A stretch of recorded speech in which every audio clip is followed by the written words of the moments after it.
Good bad ugly படத்தோடைய second single அப்படிங்கிறது வந்திருக்கு. காட் பிளஸ் யூ மாமே அப்படிங்கிற ஒரு சாங்கு. இந்த சாங் அனிருத் பாடியிருக்கிறார். ஜிவி பிரகாஷ் ஒரு வெறித்தனமான ஒரு கம்போசிஷன் வந்து பண்ணுறேன் அப்படின்னு சொல்லியிருந்தார். பட் பண்ணாரா அப்படின்னு கேட்டோம் அப்படின்னா எனக்கு தெரிஞ்சு நான் இந்த வீடியோவில் ஒரு விஷயம் மட்டும் சொல்லிக்கிறேன்.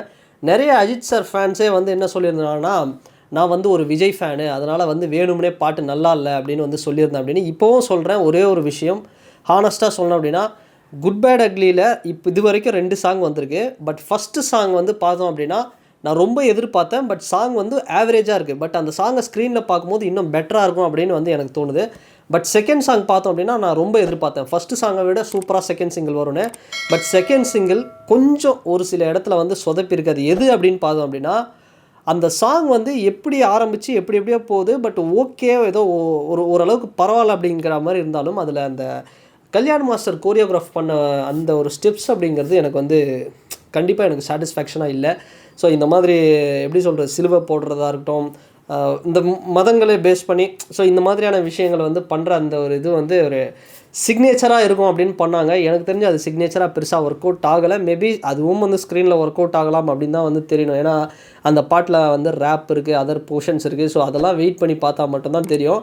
பட் உண்மையை சொல்லணும் அப்படின்னா எனக்கு செகண்ட் சிங்கிளோட கம்பேர் பண்ணும்போது இப்போ ஃபஸ்ட்டு சிங்கிள் வேறு லெவலில் இருக்குதுடா. ஏன்னா அந்த தரர தத்தா அப்படின்னு வந்து ஸ்டார்ட் ஆகுது. அது திரையரங்கம் செதறட்டம் அப்படின்னு வந்து அந்த கீஜம்லாம் வந்து அப்படியே ஓடுற மாதிரி திகுன்னு ஓடுது. கம்பேர் பண்ணும்போது பார்த்தோம் அப்படின்னா செகண்ட் சிங்கிளோட ஃபஸ்ட் சிங்கிள் எனக்கு வந்து ஓகே, இப்போ எனக்கு கேட்கும்போது சூப்பர்ரா அப்படிங்கிற மாதிரி தெரியுது. ஸோ அந்தளவுக்கு வந்து ஃபஸ்ட் சிங்கிள் வந்து ஓகேடா அப்படிங்கிற மாதிரி நல்லாவே வந்து பண்ணியிருக்கிறாங்க. பட் செகண்ட் சிங்கிளில் எங்கே வந்து மிஸ் ஆச்சு அப்படின்னு கேட்டோம்னா, ஜிவி பிரகாஷ் குமார் நிறைய கொஞ்சம் சொதப்பிட்டார் அப்படின்னு தான் சொல்லணும். அந்த ஓப்பனிங்லேயே பார்த்தோம் அப்படின்னா அது ஏகே அப்படின்னு வந்து ஸ்டார்ட் ஆகிறதுலாம் வந்து பழைய பீட்டு.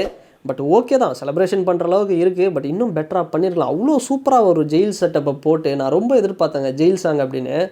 பட் கொஞ்சம் ஒரு டிசப்பாயின்மெண்ட் தான். கல்யாண் மாஸ்டர் தான் எனக்கு தெரிஞ்சு இந்த படத்தில் வந்து இந்த கோரியோகிராஃபில் ஒரு வில்லத்தனம் பண்ணிட்டார் அப்படின்னு தான் சொல்லணும். ஏன்னா இன்னும் பெட்டராக பண்ணியிருக்கலாம். அதே பழைய அந்த சிக்னேச்சர் ஸ்டெப்ஸ், பழைய ஸ்டெப்ஸை நான் கொண்டு வரேன், ரீக்ரியேட் பண்ணுறேன் அப்படின்னு ரொம்ப சில இடங்களில் ஒர்க் அவுட் ஆச்சு. ஆலுமா டோலுமா ஸ்டெப்லாம் ஒர்க் அவுட் ஆச்சு. பட் சில இடங்களில் வந்து சரியாக ஒர்க் அவுட் ஆகலை. பட் அதை மட்டும் கொஞ்சம் பார்த்து பண்ணியிருக்கலாம். பட் ஓவராலாக நடுவில் வந்து அந்த பால் டப்பாவா அவருடைய அந்த ரேப் அப்படிங்கிறது உண்மையிலே வந்து செம்மையாக இருக்குது.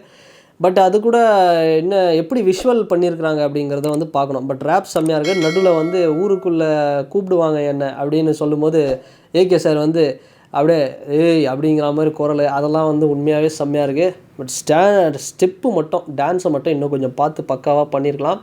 பட் ஓவராலாக சொல்லணும் அப்படின்னா ஆதிக்கன்னா எனக்கு ஏகே அவர்கிட்ட ஒரு ஒரு அது வந்து அவருடைய பலமும் அதுதான், அவருடைய பலவீனமும் அதுதான். ஒருத்தர் இருக்கிறாங்கன்னா அவங்க மேலே வந்து அப்படியே வந்து கண்மூடித்தனமாக வந்து ஒரு நம்பிக்கையை வச்சிடுறாரு. அஜித் சார் வந்து நடிக்கிறதே வந்து மானிட்டரில் கூட வந்து பார்க்க மாட்டாங்களா. பட் மற்ற நடிகர்லாம் பார்த்தோம்னா சூப்பர் ஸ்டாரு, ரசிகருக்கு என்னென்ன தேவைன்னு ஒன்று வந்து பார்த்துட்ருப்பார். இந்த அசைவுலேருந்து அந்த அசைவு வரைக்கும். விஜய் சாரும் அப்படி தான். கமல் சார் சொல்லவே தேவையில்ல. இந்த டைரக்ஷன்லாம் அவ்வளோ சீக்கிரம் அவரை வச்சு பண்ணிடவே முடியாது. பண்ணால் கூட என்ன பண்ணுவார்னா, ஸ்க்ரீன் ப்ளேவோ ஏதோ ஒன்று எடுத்துகிட்டு வந்து அவரே கொடுத்துட்டு பாதி வேலை அவரே முடிச்சிருவார் எல்லாத்தையும். அவர் அதிகபட்சமாக இந்த ரீசெண்ட் டைம்ஸில் நம்பி கொடுத்தது லோகேஷ் கனகராஜ் தான். பட் லோகேஷ் கனகராஜ் ஒரு ஃபேன் பாய் சம்பவம் பக்காவாக பண்ணிட்டாரு. பட் ஏகே கிட்ட அஜித் சார் கிட்ட இருக்கிற பிரச்சனையே இது தாங்க. அவர் வந்து ஒருத்தரை நம்பிடுறாரு. அது சிறுத்தை சிவா அவராக இருக்கட்டும், யாராக இருக்கட்டும், ஒரு முழுசாக வந்து ஒரு நம்பிக்கையை வச்சிடுறாரு. இந்த படத்தில் குட் பேட் அக்லியில் தான் மானிட்டர் பார்த்துருந்தாரு. பட் இந்த ஸ்டெப்ஸ் எல்லாம் கொஞ்சம் மாற்றிருக்கலாம், இன்னும் கொஞ்சம் பெட்டராக பண்ணியிருக்கலாம்னு அவர் எதுவுமே சொல்லலை. ஆதிக் மேலே இருக்கிற ஒரு நம்பிக்கை, ஆதிக் பெட்டராக பண்ணுவான், ஸோ நல்லா பண்ணுவான் அப்படின்னு அவர் அந்த கம்ஃபர்ட் ஜோனில் அவருக்கு ரொம்ப பழகிட்டாருன்னா எதையுமே கவனிக்க மாட்டுறாரு. ஸோ அதுதான் அவர்கிட்ட, அதுதான் அவருடைய பலமும் அப்படின்னு சொல்லலாம். ஸோ அதில் வந்து ஆதிக் ப்ரோ கொஞ்சம் அந்த டீசரில் காமிச்ச, படத்தில் அந்த லுக்கில் காமிச்ச அந்த வெறித்தனத்தை, சாங்ஸ் இன்னும் மேபி ஃபஸ்ட்டு நிறைய படங்கள் ஜிவி பிரகாஷ் அவரை ஒர்க் பண்ணதுனால ஒரு ஃப்ரெண்ட்ஷிப் இருக்கிறதுனால பெருசாக ஏதோ கேட்கலையோ என்னன்னு ஒன்றும் தெரியல. பட் சாங்ஸ் இன்னும் கொஞ்சம் பெட்டராக வந்திருக்கலாம். பட் ஆனால் நான் ஒன்று மட்டும் எதிர்பார்க்குறேங்க, ஒரு ஏகே வெறியனா இதில் ஒரு பார்ட்டி சாங் ஒன்று இருக்குதுன்னு நினைக்கிறேன். அந்த சாங்கில் அஜித் சார் அந்த கோட் ஒன்று போட்டுக்கிட்டு அப்படியே இறங்குறாரு, அப்படியே இந்த ஸ்டெப்பெல்லாம் போடுறாரு. ஸோ வேறு லெவலில் பிரசன்னாவும் அதில் வந்து ஒரு டான்ஸ் ஆடுறாரு. அந்த சாங்கு மட்டும் கிளிக் ஆச்சு அப்படின்னா வேறு லெவலில் வந்து இருக்கும். பட் ஓகே, எனக்கு ஃபஸ்ட்டு சிங்கிள் ஓகே. அப்போ கோட் வரும்போது அப்படி தான் இருந்தது. அந்த ஓப்பனிங் சாங் வந்து ஃபஸ்ட்டு சிங்கிள் சரியில்லை, செகண்ட் சிங்கிள் சுமாராக இருந்தது, தேர்டு ஸ்பார்க்கு, இதெல்லாம் அப்படியே ஒன்று ஒன்றா கேட்கும்போது நம்மளே வந்து ஃபிக்ஸ் பண்ணிட்டோம். அப்பா இது ஒன்றுக்கு அது ஒன்றே பெட்டரா அப்படிங்கிற மாதிரி தான் வந்து போயிட்டுருக்கு. பட் உண்மையாக சொல்லணும்னா அந்த ஓஜி சம்பவம் எனக்கு இப்போ கேட்கும்போது, நான் அதுக்கப்புறம் ரெகுலராக டெய்லி கேட்டுட்டு தான் இருக்கிறேன். அது எனக்கு ஓகே அப்படிங்கிற மாதிரி இருக்குது.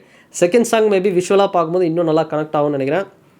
தேர்டு பார்ட்டி சாங்கு, இதுக்கப்புறம் வரப்போகிற பிஜிஎம் இதெல்லாம் வந்து இன்னும் கொஞ்சம் வெயிட்டாக பார்த்து ஜிவிஎன்னா கொஞ்சம் சம்பவம் பண்ணிங்கன்னா, ஏன்னா இவ்வளோ சூப்பராக ஒரு அஜித் சாருக்கு இருக்கக்கூடிய அந்த மொத்த அந்த வெயிட்டேஜையும் வந்து இந்த படத்தை போட்டு பண்ணுறோம். ஸோ இது பெட்டராக வரணும். ஸோ பார்க்கலாம். டீசர் செம்மையாக இருக்குது. ஸோ அதுக்காகவே பார்த்துருவோம்னு வச்சுங்களேன். சாங்ஸ் எல்லாம் தட்டி விடுவோம். படத்தில் அஜித் சார் லுக்குக்காகவே வந்து மிரட்டலாக ஓடிடும். பட் இருந்தாலும் அந்த பார்ட்டி சாங்கு, ஏன்னா இன்றைக்கி ரீல்ஸ் பண்ணணும், ஷார்ட்ஸ் பண்ணணும், நிறைய பேர் வந்து பண்ணணுன்னா லாஸ்ட்டாக அதை தான் சொல்கிறேன். ஏகேவோட அந்த ஆலுமா டோலுமா அந்த ஸ்டெப்லாம் வந்து நல்லா கனெக்ட் ஆச்சு. சில்லா சாங் சூப்பராக இருந்தது. கல்யாண் மாஸ்டர் செம்மையாக பண்ணியிருந்தார். பட் இதில் கொஞ்சம் ஏதோ சொதப்பின மாதிரி இருக்குது. ஸோ வெயிட் பண்ணி பார்க்கலாம். பார்ட்டி சாங்கில் ஏதாவது ஒரு சிக்னேச்சர் ஸ்டெப்ஸோ இல்லை அந்த பாட்டு ஏதோ ட்ரெண்ட் ஆகிற அளவுக்கு ஒரு இது ஆகுமா? ஸோ இதெல்லாம் வெயிட் பண்ணி தான் பார்க்கணும்.